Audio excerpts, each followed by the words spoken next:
One, two, three, four. はい、いらっしゃいませ。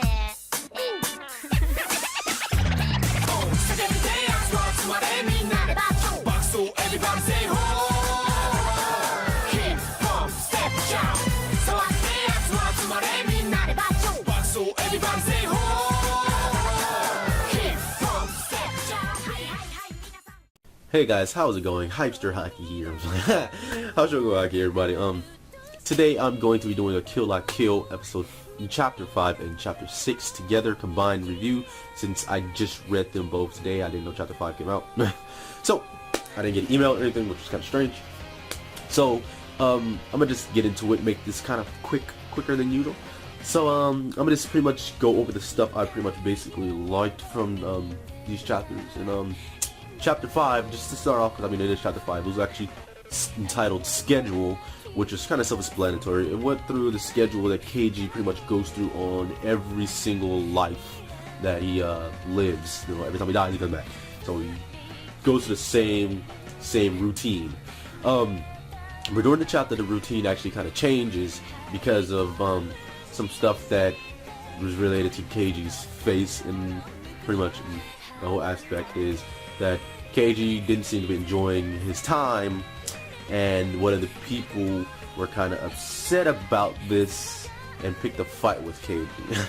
Pretty much what happened. But from this came the most interesting thing from Chapter 5 in my opinion, and it's something that I was really glad to see, and it was the fact that Keiji, we got to see Keiji's growth in a better way. Because granted, when he's on the battlefield, we kind of get a sense, we know he gets better because it always ends up with him getting a kill. But we don't really see it in a way. It's kind of hard. We don't really see him do it in a more human aspect, which kind of portrays it a lot easier, like we did in this chapter when he was fighting this dude, which didn't have a name. But anyway, the guy picks a fight with Keiji, and Keiji is literally just dodging all his attacks, and the guy is kind of upset because Keiji, is dodging all his attacks. And what Keiji is saying, like his monologue, is pretty interesting because he's talking about time doesn't stop for him, but what it does is he's able to predict moves ahead and guess where something is going to go, like a punch or a kick or any hit is going to go. And we got this since he's been, fighting against the mimics all this time, but it's never really shown when he's fighting the mimics, since, when it shows him win over a mimic, it's usually right to the kill. It's not really showing him dodging the mimics and stuff.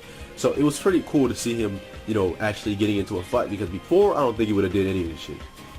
But it was awesome to see it, him just dodging everything, and then pretty much about to beat the guy, but instead decides to lose, because if he was to beat him, it would probably cause more trouble and it would take away from his time to train. So in the end, he ends up taking the punch. But through all this, Rita, who was actually in the cafeteria as well, actually notices Keiji doing all the dodging and stuff, and acknowledges that he has some good moves.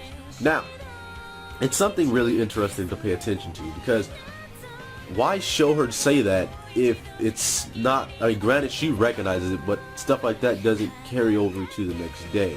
So that's why I say that's something pretty interesting that the author would actually kind of point out at the end. Though she did recognize it, why is her recognizing it important if she's going to forget? So something I just thought that was pretty interesting. On to Chapter 6, which was entitled Grow Up, which was pretty much just Keiji interacting with the chef or the cook named Rachel, because after the fight, Keiji actually gets knocked out, and it was actually over. The guy thought it was because he wasn't enjoying Rachel's cooking, and the real reason why Keiji was down is because in the previous mission, he actually ended up getting the surgeon killed, and it was reflected on his face. So I mean, the chapter 6 was interesting in the second half, which goes through it was going through Keiji's death. We did get a little bit about Keiji's past. Since Rachel kind of asked him if he had a girlfriend, and he said no, and Rachel was kind of giving him the signs, like she was like, oh, I'm free and everything, and Keiji was like, I'm gonna go train anyway, And we got a little bit of KG. He had his crush that looks kind of like that Rachel reminds him of, which is a chick that likes mystery novels. And it was interesting. And KG pretty much was like, you know, if the rule of you only live once actually applied to him, then maybe he would have took her up on the offer. But since he can die over and over again, he's like, I'd rather spend his time training. So it was interesting.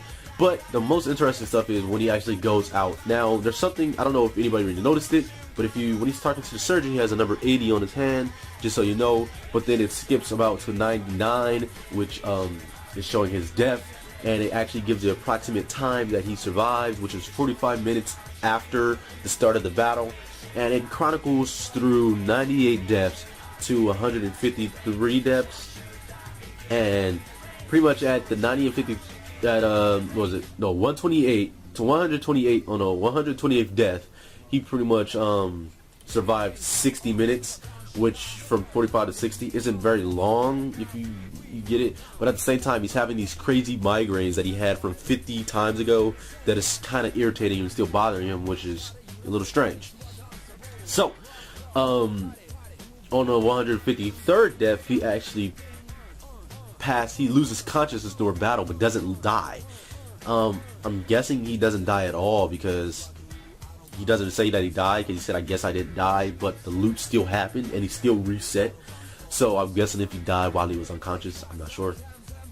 Which was also kind of interesting. And the end, which was pretty much him going out on his another death, but it says but, like something especially is about to happen on this day. So that's how it ends. But overall, interesting chapters. I have to say I enjoyed chapter 5 a little bit, a little more, just because it felt a little more interesting with the stuff that was was done, and definitely with the end with Rita, like yeah, you got some good moves. So I'm kind of hinting at it, like there's something up with Rita.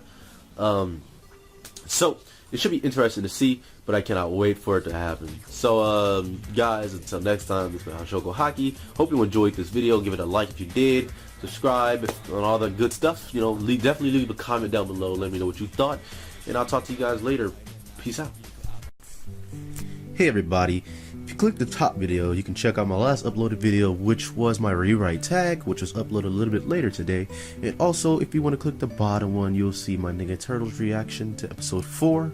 If you would like to click that, like both of them, will take you right to the videos. The picture that I have up there is a picture I drew like a long time ago of a little sister. So, I mean, something I just thought I might put up there to show. Until next time, peace out.